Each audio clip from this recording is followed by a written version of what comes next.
రేణు దేశాన్ని వెంటనే అరెస్ట్ చేయాలంటూ సామాజిక ఉద్యమకర్త శ్రీరామ్ తుర్గా డిమాండ్ చేశారు. ప్రెస్ కాన్ఫరెన్స్ లో ఆమె మాట్లాడిన తీరు అభ్యంతరకరంగా ఉందంటూ విమర్శించారు. వీధి కుక్కల వ్యవహారంలో సుప్రీంకోర్టు న్యాయమూర్తి ఇచ్చిన తీర్పుపై రేణు దేశాయ్ చేసిన వ్యాఖ్యలను తీవ్రంగా ఖండిస్తున్నామన్నారు. శ్రీరామ్ తుర్గా రేణు దేశాయ్పై చట్టపరమైన చర్యలు తీసుకోవాలని కోరుతున్నామన్నారు.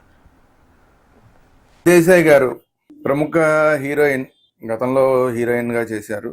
సరే, ఇప్పుడు కొంచెం మూగజీవాలకు సంబంధించి కొంచెం సేవ చేస్తున్నట్టున్నారు.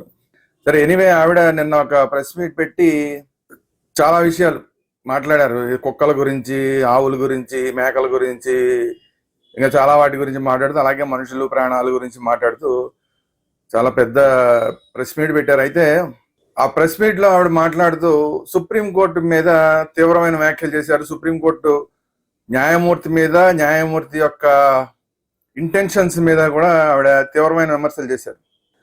సో ఇది ఏమాత్రం క్షమించరాని విషయం చట్టరీత్యా.